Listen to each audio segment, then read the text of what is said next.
Olá, pessoas. Para matar a curiosidade de muita gente, começa hoje o Tese da Minha Vida.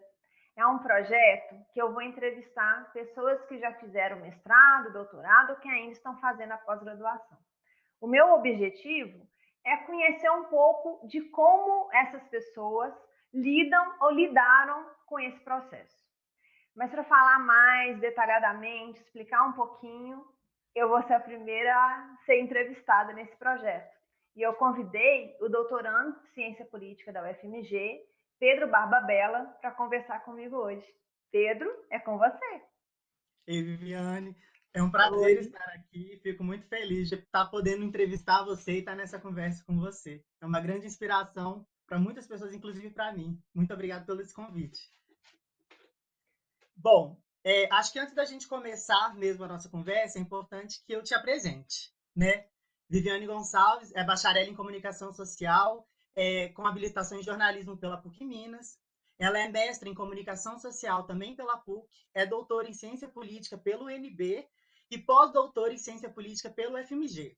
Viviane é autora do livro Feminismos na Imprensa Alternativa Brasileira, 4 décadas de lutas por direito. Esse livro maravilhoso aqui que ela desenvolveu durante a pesquisa de doutorado dela, sob orientação da professora Flávia Biroli. Durante a pesquisa, a Viviane trabalhou com a temática da imprensa alternativa feminista a partir de 4 jornais: o Nós Mulheres, o Mulherio, o Nizinho Informativo e o Fêmea. Viviane, antes de eu te fazer umas perguntas sobre essa sua trajetória, esse seu caminho, explica mais um pouquinho para a gente sobre esse projeto, como que vai ser, quem são as pessoas entrevistadas, se você pode contar para a gente. Eu estou muito curioso. Então, Pedro, eu comecei a pensar sobre o tese da minha vida, pensando também sobre as relações que eu tenho com várias pessoas próximas, com várias amigas. Eu reparei que quando eu estava fazendo ainda o doutorado, e isso foi uma diferença significativa em relação a quando eu fiz o mestrado eu trabalhava 8 horas, então eu ia para o prédio onde era o mestrado para ter as aulas, para ter as orientações, e eu não tinha um contato maior com os meus colegas, além da sala de disciplinas. E no doutorado, como eu estava exclusivamente com uma bolsa da CAPES para desenvolver, estar com pessoas do grupo de pesquisa, que a gente pertencia ao DEMODE, ao grupo de pesquisa sobre democracia e desigualdade, na UNB, a gente se chamava as demodenses. Então, era muito mais significativo aquele encontro, porque a gente se ajudava, a gente se ouvia, a gente se apoiava, cada uma estava num nível, né? Algumas estavam começando no mestrado, outras já estavam no doutorado, já tinha outra que estava no pós-doc, mas a gente e ainda tinha algumas na graduação. Mas a gente se unia tanto, a gente se ajudava tanto que nenhuma de nós, eu tenho certeza, conseguiria ter chegado ao final do objetivo se não tivesse esse grupo, se a gente não se apoiasse. E eu comecei a perceber que não só entre essas pessoas, essas minhas amigas, eu tinha muitas outras pessoas, como aconteceu aqui na UFMG quando eu vim fazer o pós-doc, pessoas que também chegavam, conversavam comigo, perguntavam da minha trajetória, me pediam ajuda, que é você e as outras amigas suas do Periféricas, né? Então, foi muito importante saber que o que eu vivi com Fernanda, Rayane, Noelle, Denise, Maíris e Mari em Brasília, foi possível eu transpor essa acolhida para vocês aqui e para outras pessoas que eu conheço de outros momentos. A Mari, que era uma das alunas da graduação naquele momento do meu doutorado, ela me mandou uma mensagem recentemente, porque eu sempre saía cheia de sacolas. Muitas bolsas, muitas sacolas, eu carregava livro, carregava computador, data show, tudo para eu dar aula, quando eu dava aula como professora substituta ou no estágio docente lá na UNB. E a Mari, sempre em um desses momentos, ela, para conversar comigo, porque eu estava correndo, ela ia ter outra coisa, aula, ou ficar lá no Demodê como estagiária, ela carregava as minhas sacolas, que aí era a desculpa que ela tinha para mais tempo comigo. E aí, no meu aniversário desse ano, ela me mandou uma mensagem que ela falava assim: olha, parece que você carregava a gente dentro de uma daquelas sacolas. E eu achei isso tão significativo, porque eu acolho as pessoas, eu tenho essa vontade de ajudar, essa vontade de ouvir também, e de, pela minha trajetória, fazer alguma coisa, ajudar de alguma maneira. E eu estou vendo que, se isso é uma facilidade minha e que se ajuda quem está próximo de mim, eu posso ajudar outras pessoas também. Por isso, essa ideia do teste da minha vida. Ai, adorei, adorei. E aí, como que é essa ideia, Viviane? Você está pensando em entrevistas com pessoas que você conhece, com desconhecidos, para contar mesmo essa trajetória? É essa a ideia? Isso. Eu começo com algumas amigas, porque estar com amigas sempre é acolhedor. E é um desafio, apesar de eu ser jornalista, apesar de eu já ter apresentado um programa de entrevistas, é a primeira vez que eu faço isso pela internet, que eu trago pessoas para falar da sua própria caminhada, não só da sua pesquisa, que aí todo mundo já conhece, né, ou tem acesso, mas são os bastidores que eu estou interessada. Então, algumas pessoas, eu já tenho uma listinha de pelo menos umas 30, então se você, minha amiga, meu amigo, se já foi contemporâneo meu de mestrado, de doutorado, de pós-doc, saiba que você está nessa lista.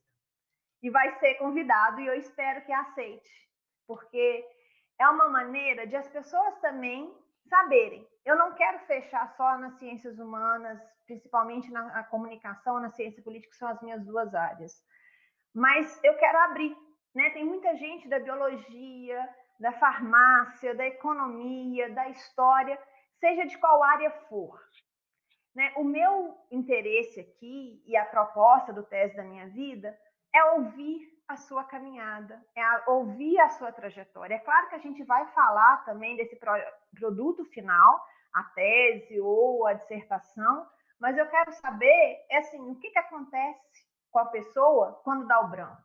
Quando você fala assim, agora meu prazo está acabando, eu vou ficar sem bolsa, eu não terminei a tese, não terminei a dissertação, eu não sei qual é a pergunta de pesquisa, eu sonho com a minha orientadora, o meu orientador toda noite porque eu não conseguia, acontecia isso. Eu falava com a Flávia Biroli, que foi a minha orientadora de doutorado, que tinha dia que eu sonhava com ela, assim, desesperadamente, porque eu tinha coisa para entregar, a coisa não saía, eu não conseguia escrever, estava ainda confusa alguma coisa, eu sonhava com a Flávia. E eram umas situações, assim, muito loucas, eu não sei nadar. A Flávia nada há muitos anos. E teve um dia que eu sonhei que eu estava no meio de uma tempestade, com uma enchente gigantesca, e eu tentando me agarrar em algum galho, e eu falando com a Flávia, eu não sei nadar. Eu vi a Flávia e eu não conseguia, sabe? E era um momento que eu estava passando muito aperto, que eu estava muito preocupada, porque tinham coisas que não desenvolviam. E meu prazo estava correndo, o meu prazo estava andando. Então, é para a gente ouvir essas histórias que o Tese existe. Agora já tem até um nome carinhoso, Tese. Ai, adorei, já estou super curioso para saber quem são as pessoas que vão ser entrevistadas e escutar mesmo essas histórias, que eu acho que são muito importantes e às vezes ficam muito para debaixo do pano, né? A gente não sabe como é que foi esse processo. Eu acho que vai ser ótimo, tenho certeza. Bom, então eu quero te fazer algumas perguntas sobre a sua trajetória, Viviane. Eu Vamos queria lá. entender um pouco como que foi essa sua passagem da comunicação na PUC, aqui em Belo Horizonte, essa decisão de mudar para Brasília, para entrar num departamento diferente, com uma outra literatura, uma outra dinâmica. Me conta um pouco como é que foi isso. Você teve alguma inquietação? Tinha alguma coisa que a comunicação não estava dando? Você achou que na ciência política podia dar? Como é que foi isso? Me conta um pouquinho desse processo. Então, eu comecei o mestrado como disciplina isolada. Eu fiz duas disciplinas isoladas em anos distintos. E eu era assessora de comunicação na Pró-Reitoria de Extensão da PUC. Então, assessoria, trabalhar como assessora, foi a minha maior experiência, foi o meu maior tempo de estágio, também foi em assessoria, minha experiência profissional, na PUC e em outras instituições. E eu entrei para o mestrado achando que eu ia trabalhar com algo da comunicação organizacional. Então, eu tinha professoras em mente dessa área, eu tinha feito uma disciplina com uma delas e depois eu fiz uma disciplina com quem depois foi a minha orientadora. E, assim, eu sempre gostei da discussão sobre política e comunicação. Eu tenho a eleição de 89 muito viva na minha memória. A minha avó morava numa casa, que ela ainda mora do lado de um lugar que era lugar de eleição, né, de votação. E na eleição de 89, a casa da minha avó ficou parecendo um comitê político, de tanta bandeira, de tanta coisa. Então, eu vivi muito a eleição de 89. Então, falar de política, para mim, tem que começar em 89. E aquilo foi aumentando meu interesse ao longo da vida, ao longo da trajetória. Só que quando eu cheguei no mestrado, eu já tinha feito 2 pós-lato, uma em comunicação organizacional e a outra em marketing. E eu achava, na definição que eu coloquei numa dessas cartas de apresentação, que eu que tinha a vontade de ser correspondente de guerra quando eu entrei no jornalismo, eu tinha entendido que a guerra que eu queria comprar era a guerra da assessoria, fui fazer estágio no estado de Minas, fiquei tentando entender o outro lado. Só que no fim das contas, quando eu tive aula com a Terezinha Pires, que é a minha orientadora de mestrado, na aula dela, eu já estava, de fato, com uma outra professora como orientadora, pensando na questão de comunicação organizacional, mas ela começou a falar de uma forma tão animada, tão feliz, tão encantadora de um artigo que ela estava fazendo sobre comunicação e política, que era analisar o filme do Lula, Lula Filho do Brasil, que sai de uma biografia sobre ele, como que aquilo estava já sendo uma pré-campanha para Dilma em 2010. E do jeito que ela falava na sala, eu achei aquilo tão fantástico que aquilo ficou me martelando. Até que no fim de semana eu assisti ao Tropa de Elite 2, que falava, ele estava no cinema, ele falava de política e como que a relação da política com a comunicação estava ali naquele filme, e eu comecei a pensar assim, sabe uma coisa? Eu quero isso. É isso que sabe, é trabalhar com comunicação e política, essa coisa embrincada e tal. Só que eu precisava saber se a Terezinha entrava nessa história comigo. E precisava desfazer o combinado com a outra professora. Uhum. E isso a gente já estava em via de entregar o projeto do mestrado. Então, a minha turma toda assustou quando eu contei que eu estava mudando de rumo. Mas, encurtando um pouco a história para a gente conseguir falar de outras coisas, a Terezinha topou. Eu não saí brigada com a outra professora. E no dia seguinte, ela estava com uma pilha de livros falando comigo que ali estava o meu começo da dissertação. Então, eu pesquisei a campanha da Dilma como uma construção sobre a história dela como mulher, a construção da imagem especificamente como mulher, no segundo turno, que aí era ela e o Serra, então uma mulher e um homem disputando pela primeira vez a presidência. E eu usei muita coisa da ciência política. A comunicação, ela é muito transdisciplinar. Então, não dá para a gente falar da comunicação se não beber da água de outros lugares. E eu usei muito a Flávia Biroli e o Luiz Felipe Miguel, os textos deles, os trabalhos deles. E eu lembro que na minha defesa, o Ricardo Fabrino, que depois foi ser o meu supervisor de pós-doc, brincou, agora você vai para o doutorado, né? Eu falei assim, não, Ricardo, vamos esperar um pouco, não é assim não. Só que na semana seguinte, eu nem pensava em fazer doutorado naquele momento, eu ia dar um tempo, porque eu tinha acabado emendando um tanto de coisa. Eu falei assim, não, vamos dar um tempo. Aí eu fui para Brasília apresentar um artigo que veio da minha dissertação, e o Luiz Felipe Miguel, que era naquele momento o coordenador da pós de Ciência Política, lá no IPOL, no Instituto de Ciência Política da UNB, era um simpósio do Demodê, era o primeiro simpósio do Demodê.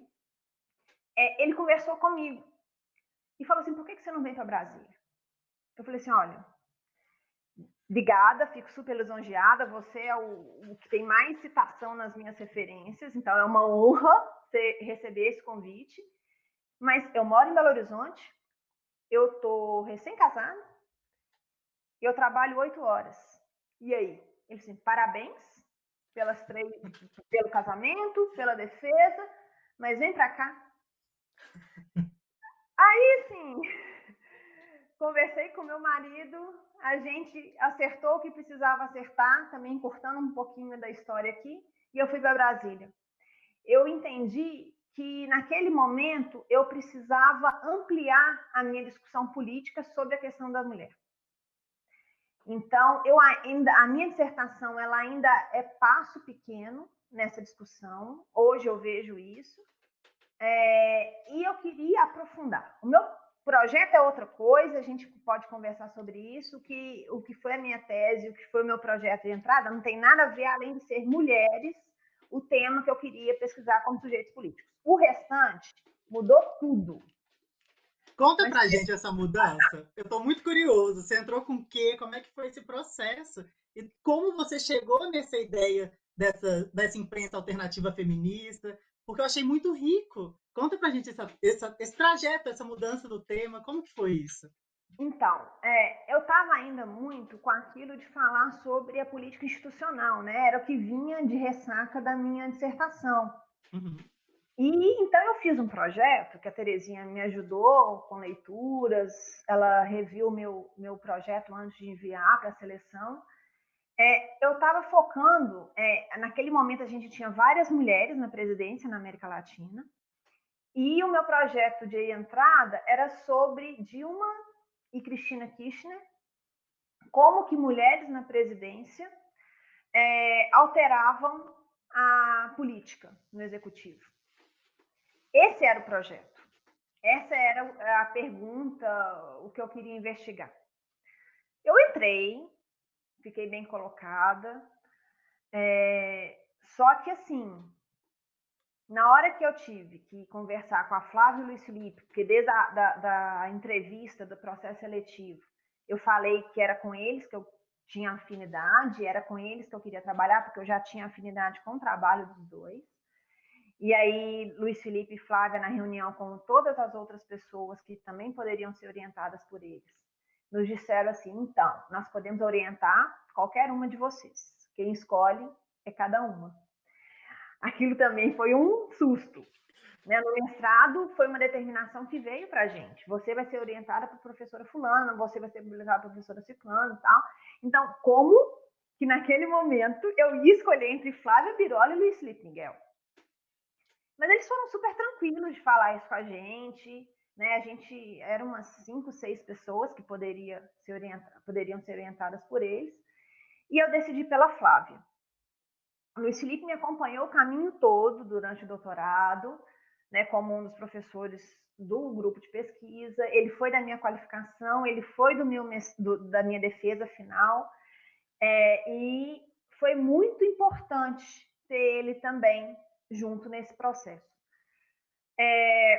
Mas aí, quando eu ainda não tinha definido entre os dois, a gente teve uma conversa e eles falaram assim: Viviane, você vem do jornalismo, a gente tem uma ideia, eles também são originalmente do jornalismo, a gente tem uma ideia de trabalhar sobre jornais alternativos.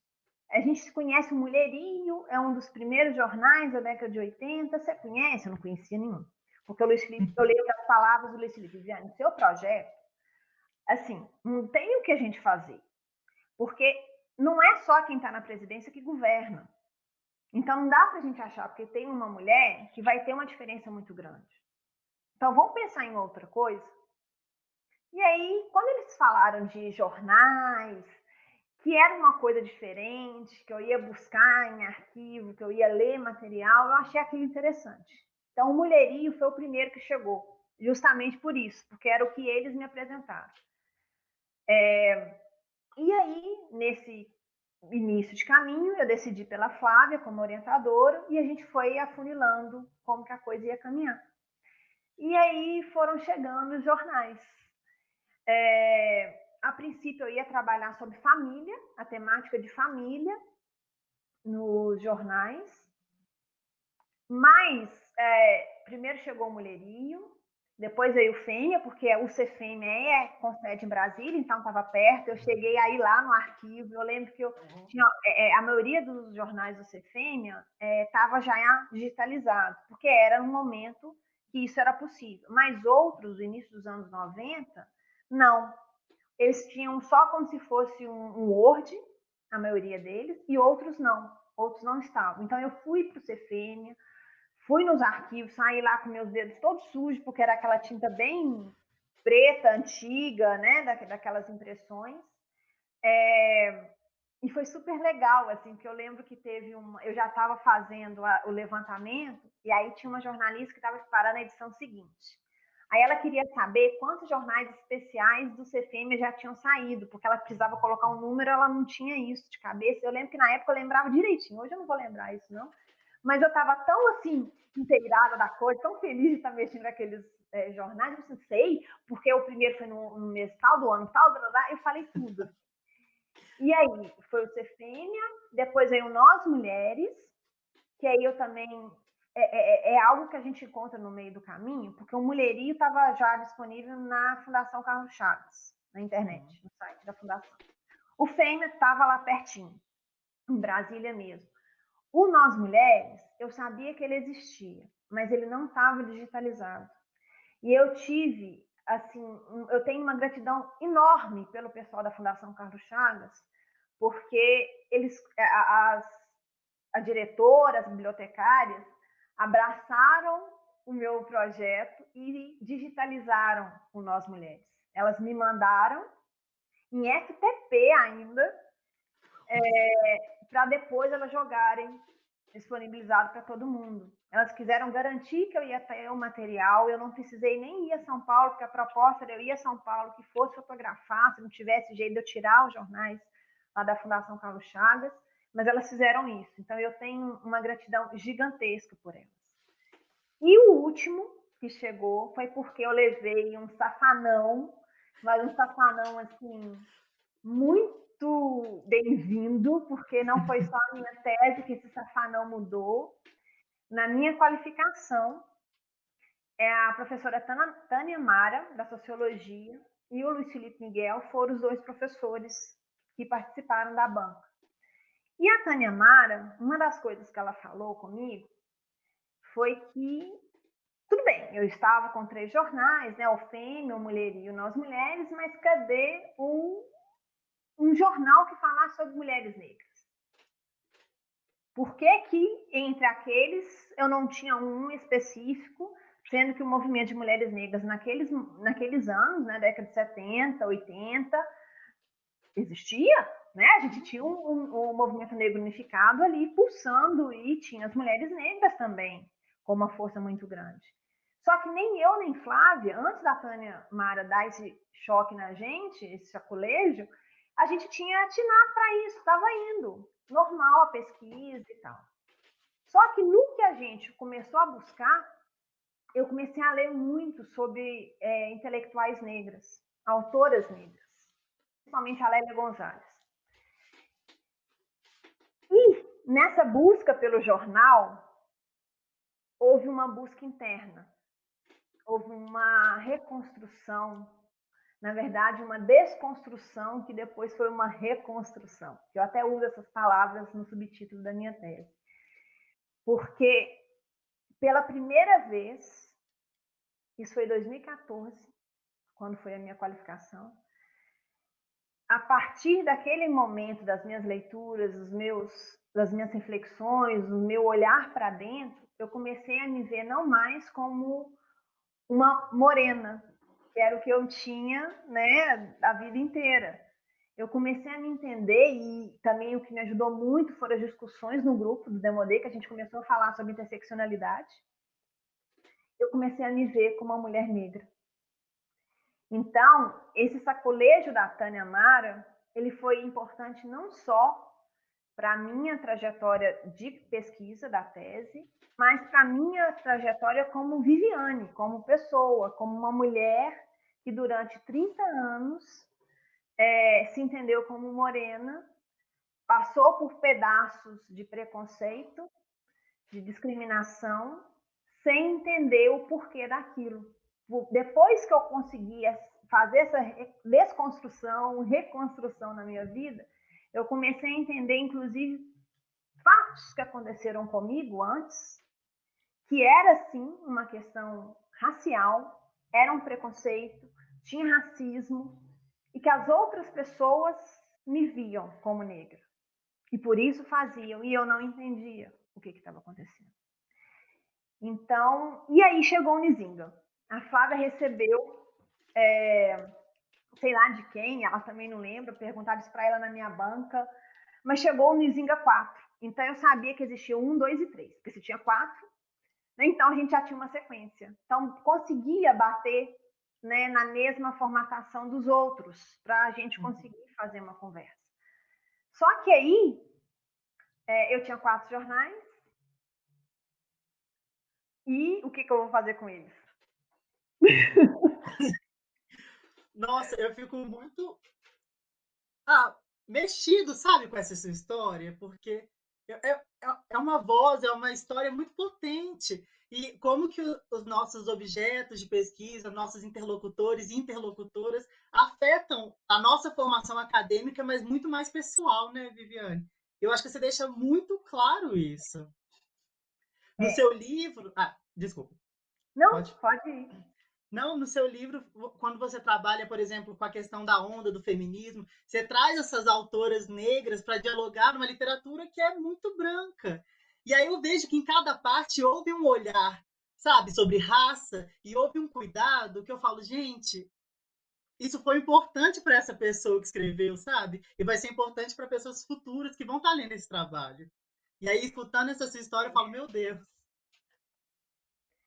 Eu conversei há um tempo com o professor Francisco da Mata Machado Tavares, Frank, né, da Federal de Goiás. Contei um pouco para ele dessa trajetória e eu não esqueço o que ele me disse. Ele falou assim, olha, trabalho de fôlego, como é uma dissertação, como é uma tese de doutorado, só faz sentido se ela mudar a gente mesmo. Porque se for só um documento para ficar em biblioteca, para pegar um diploma, não tem sentido. E eu percebo com a sua história que a tese fez muito mais do que ser só um diploma. Ela mudou a sua vida. E, de fato, quando o Frank me falou isso, ele resumiu, né, isso que eu tinha falado para eles, que eu contei aqui, porque foi uma transformação que a Flávia coloca isso, né, no prefácio do livro também, ela acompanhou todo esse processo. Eu cheguei em Brasília, eu tinha o meu cabelo alisado, né? Hoje eu tenho meu cabelo cacheado de uma transição capilar que começou lá em 2014. De eu falar com meu marido num momento assim, olha, meu cabelo tá esquisito, porque eu tinha vários jeitos de cabelo, né? No momento eu tava com a raiz começando a ficar alta, depois aqui para baixo tava lisa, aqui para a ponta tava estranha. Eu tive um momento que meu cabelo tava esquisitíssimo. Então eu não conseguia nem dar um jeito nele assim para ele ficar mais razoável, porque ele tinha vários formatos. Mas era a transição capilar, né? E eu falei com meu marido, olha, se eu não conseguir, só deixando de alisar e cortando, que ele chegue num ponto que eu goste, eu vou raspar. Então, você não assusta, porque é a solução que eu vou achar mais viável para a coisa chegar no ponto que eu quero. Aí ele falou assim, tá, tudo bem. Eu lembro que ele ainda falou tudo bem, assim. Mas não precisou. Mas era isso, né? Era um momento que eu estava me vendo naquela trajetória. E, de novo, discutir essas coisas com amigas, trabalhar isso não só como algo pessoal, como se eu te pudesse virar a chave, mas, na verdade, como que isso impactava o meu trabalho de pesquisa, foi muito importante. Então, o apoio que eu tive das minhas amigas, o apoio que eu tive do meu marido, o apoio que eu tive da minha orientadora, né, Porque quando eu falei com a Flávia assim, Flávia, é isso. Eu estou me vendo como mulher negra, eu estou puxando essa literatura negra, eu fui atrás de várias autoras. Eu comecei a conversar com ela sobre coisas que, se não fosse aquele choque da Tânia, eu não conversaria. Uhum. E até o que veio a ser meus próximos trabalhos, vieram a ser os meus próximos trabalhos. Então, é um olhar muito diferente do que eu tinha antes. Uhum. Né? E quem acompanhou essa trajetória, essas minhas amigas que vieram antes, comigo, né, junto nessa trajetória, elas também falam disso, né? Elas também recordam. Eu sei que na minha defesa, o choro coletivo nosso foi, assim, uma catarse mesmo. Foi... a trajetória chegou nesse ponto, né, daquele momento como final, mas com muita coisa ainda para vir, né? Pelo que a gente estava discutindo, falando, compartilhando. Então, foi muito Viviane, importante. eu fiquei pensando aqui, porque eu ia te perguntar exatamente isso, né? A gente está nesse processo de se auto-entender, de se autoconhecer, e isso impacta a nossa pesquisa e impacta também as nossas redes de sociabilidade, nossas amizades e tudo. E eu fiquei pensando muito como que, para algumas pessoas, a experiência da pós-graduação é muito solitária, né? E você conta dessas amigas que foram juntas, a Flávia, que estava também muito próxima nesse processo, né? Eu queria, como que você entende isso? Muda a experiência total, né? Ter alguém que você pode estar contando, conversando, estar junto, né? Fala um pouco mais sobre isso, porque eu acho que é muito importante. Muitas pessoas saem da pós-graduação e falam: "Nossa, nunca mais quero voltar, nunca fiquei tão sozinho na minha vida", né? E na verdade a gente pode fazer uma pós-graduação diferente. E a sua experiência é prova disso, É. né? E assim, e eu acho que começa do momento que você tem um apoio em casa. Eu acho que a primeira companhia, por mais que as pessoas da sua família, pais, irmãos, marido, esposa, namorado, namorada, eles não estão ali fazendo aquele trabalho com você, por você.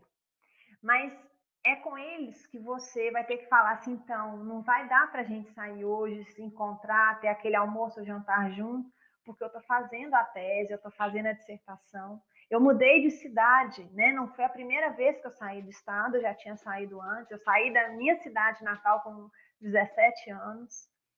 Então, o mudar para mim não ia ser uma novidade.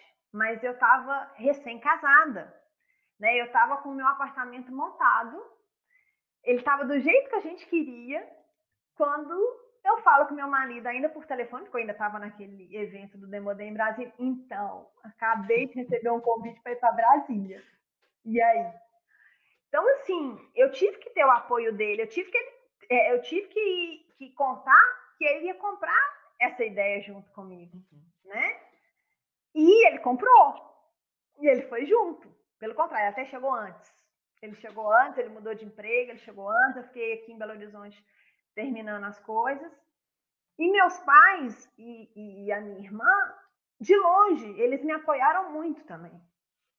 Eu lembro que eu conversava com a minha mãe todos os dias. Eu fiz um plano de telefone que eu podia conversar com ela todos os dias. O Edson até falava comigo assim: você conversou com sua mãe hoje, seu sotaque mineiro tá mais forte. Mas assim, era a forma que eu tinha de estar perto também, né? E minha mãe mandava pelo correio rosquinhas de nata. E a Flávia também ganhou muitas dessas rosquinhas da minha mãe, inclusive. Que era também a forma dela ficar junto, né? E as amigas, diferentemente do que foi o meu momento de mestrado, né? Eu pude ter contato. Né, eu pude conversar com elas além de sala de aula, porque eu não fiz muitas disciplinas, né? Eu consegui aproveitar muita coisa do mestrado, então eu tive um tempo para dedicar mais à tese, à pesquisa, a buscar os jornais, a analisar, né? O escopo completo do meu trabalho são mais de 4.000 textos, pegando os 4 jornais, então eu li cada um deles, eu analisei, eu fiz uma classificação por categoria temática, então foi algo muito trabalhoso que me demandou tempo, que também eu tive uma ajuda gigante. Edson entrou, ele é programador, ele fez um sistema para mim, porque tinha um dos jornais, se eu não me engano, acho que era o Fêmea, eu tinha que tirar coisa, eu ia sair copiando, ele falou, não, você não vai fazer isso não. Aí ele fez um programinha para eu conseguir agilizar esse processo, ele catalogou um tanto de coisa para mim. A Mari, uma das minhas amigas, né, que eu falei antes, também me ajudou nessa catalogação. Então, fora as outras, a Fernanda me ajudou no Excel. A Fernanda trabalhava muito com Excel, planilha, gráfico. Então, o que eu tinha dificuldade era ela que chegava lá rapidinho e fazia. Rayane tem uma calma, uma paz, e ela me tranquilizava. Noelle, quando ela via que eu estava nervosa, ela me levava para comer bolo de cenoura com chocolate. Denise também é uma pessoa super sensata, conversava comigo e me acalmava. E Mari e Maíris eram aquelas pessoas que eu via nelas uma formação. Então, era como se eu estivesse falando assim, então, eu não tive alguém para me dar esses passos, mas eu vou dar isso para vocês.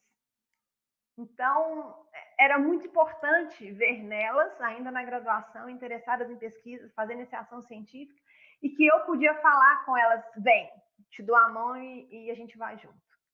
Eu já tinha voltado para Belo Horizonte quando elas formaram, eu fui para Brasília para a formatura delas, de graduação. Eu fiz questão de fazer isso porque, da mesma forma que elas sentiram que cada defesa de nós todas, que estávamos no mestrado ou no doutorado, era importante, era o passo que a gente estava dando ali, né? Era por aquilo que a gente estava ali, a graduação delas também era esse passo. Então, eu fiz questão de ir, de estar com elas na defesa. Esse grupo, né, as demodenses que a gente se auto-intitulava, como eu já falei, foi o que deu força não só para mim, deu força para nós todos. Ai, que fala linda! Eu fico muito feliz de escutar isso e fico muito feliz de você estar na minha trajetória também, sabe, Viviane? Você é uma referência para mim como pessoa, como acadêmica, e é uma pessoa que sempre quando eu preciso de alguma coisa, eu estou com alguma dúvida, é a pessoa que me acalma e que me passa um direcionamento. Então, eu fico muito feliz de ter você na minha trajetória também. Eu acho. Você quer falar alguma coisa? Desculpa. Não, não.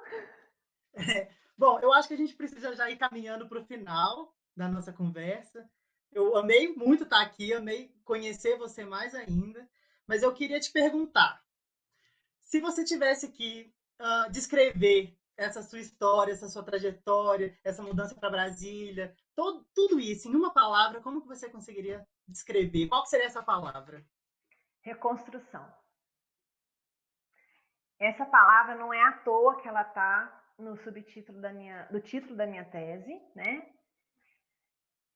E não é à toa que eu acho que ela resume essa trajetória, porque eu me desconstruí e me reconstruí.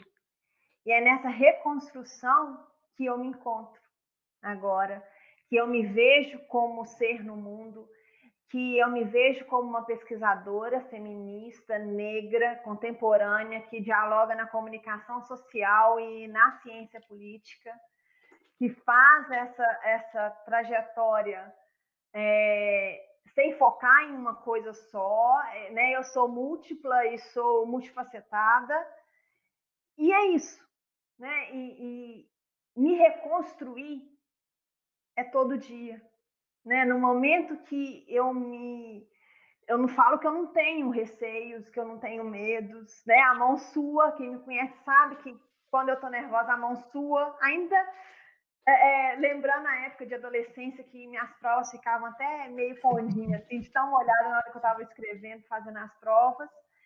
Minha mão sua, eu fico nervosa, eu fico tensa, eu fico ansiosa. Mas eu encaro o desafio. Então, é uma reconstrução que me vem todo dia. Como é essa agora, né? Que eu estou me colocando nesse novo projeto.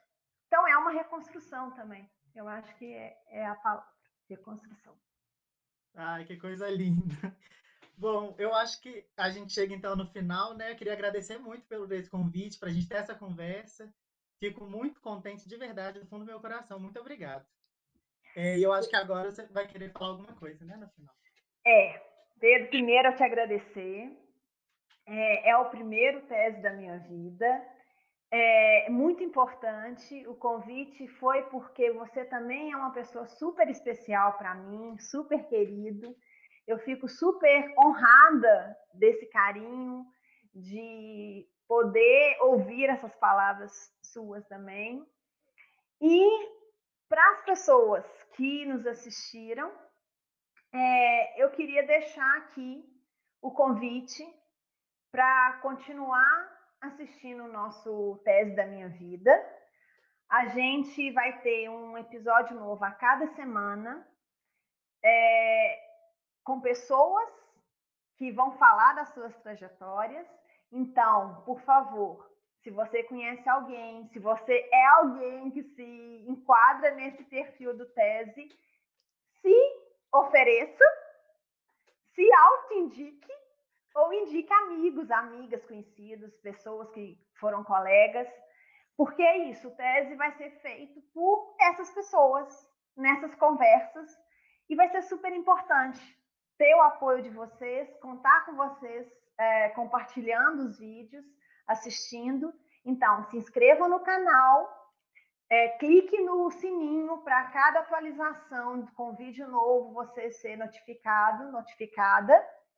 E eu espero contar com vocês. Na descrição do vídeo vai ter também o e-mail, mas eu já falo aqui de antemão, é tese da minha vida, tudo junto, @gmail.com.